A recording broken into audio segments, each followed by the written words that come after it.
नमस्कार मंडळी, पुन्हा एकदा रिव्ह्यू ब्लॉग मध्ये तुमचे स्वागत आहे। मंडळी, नाशिक जिल्ह्यातील भटकंती सुरू केली आहे। पट्टा किल्ला उर्फ विश्रामगडची भेट घेऊन झाल्यानंतर आता आम्ही पोहोचलो आहोत वितनगडला। तर मंडळी, वितनगडची पूर्ण माहिती या व्हिडिओ मध्ये तुम्हाला बघायला मिळेल, तर हा व्हिडिओ शेवटपर्यंत नक्की बघा।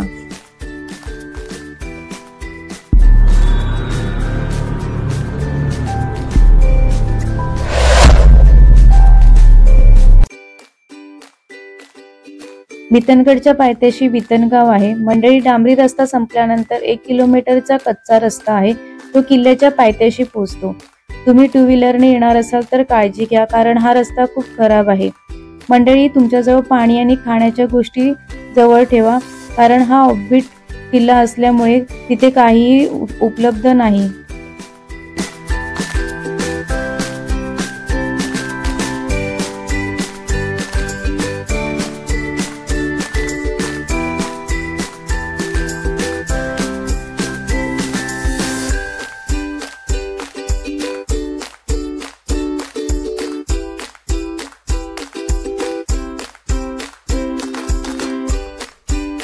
मंडळी, कच्च्या रस्त्याने चालत येऊन आम्ही 10 मिनिटांमध्ये गडाच्या पायथ्याशी पोहोचलो।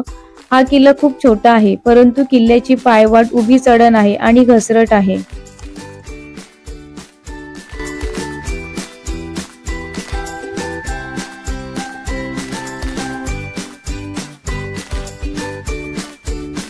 मंडळी, गडाचं तसं जास्त स्वराज्याच्या इतिहासात नामोल्लेख आढळत नाही, परंतु एका पत्रात या गडाच्या पायथ्याच्या बितनवाडी गावाचा उल्लेख आढळतो। रहुल्ला खान 23 डिसेंबर 1682 रोजी औरंगजेब बादशाहला पत्र लिहितो। त्यात तो म्हणतो की शत्रूच्या किल्ल्याच्या पायथ्याचे बितनवाडी हे गाव आम्ही पेटवून दिले आहे आणि कदाचित याचा धाक शत्रूला बसेल। आता 1682च्या आसपास निजामशाही संपुष्टात आलेली होती, त्यामुळे त्यांचा ताब्यात तर हा किल्ला नक्की नव्हता। आदिलशहाने इकडे नगर भागात संबंध फार कमी आणि त्याकाळी औरंगजेबाला खरे लढववे शत्रू होते मराठे, त्यामुळे हा किल्ला स्वराज्याचा एक भाग होता।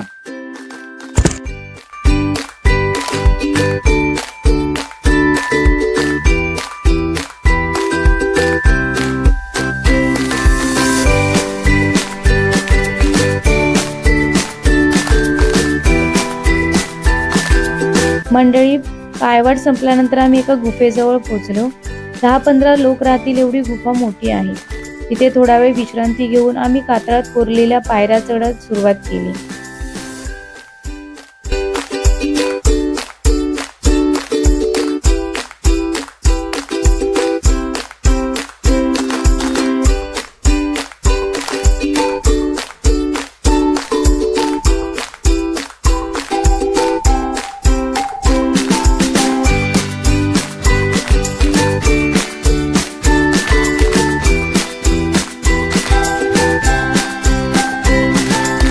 दुर्ग भटकंतीच्या यादीत बितनगड हा किल्ला छोटा असला तरी अवघड श्रेणीतला किल्ला मानला जातो। त्या या अगदी उभ्या चढणीच्या कातळ पायऱ्यांमुळेच त्या त्या बनवलेल्या कोकणीच्या साह्याने चढाव्या लागतात, परंतु गड संवर्धनाच्या कामामुळे इथे बसवलेल्या रेलिंगमुळे चढाई सोपी व निर्दोष झाली आहे।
मंडळी, गुहेच्या इथून वरती आल्यानंतर 2 पाण्याच्या टाक्या व एक तोफ पाहायला मिळते.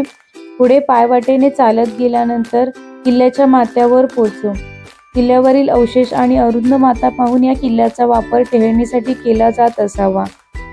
माथ्यावरून आपल्याला कळसुबाई रांगेतल्या अदंग, मदन, गुलंग आणि कळसुबाईचा डोंगर दिसतो. त्याचप्रमाणे दोरडा नदीचा प्रवाह आणि कडवा डॅम पाहायला मिळतो.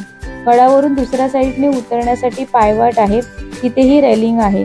तिथून खाली उतरल्यानंतर पाण्याच्या टाक्या पाहायला मिळतात.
मंडळी, किल्ला पाहून झाल्यावर आम्ही उतरण्यास सुरुवात केली.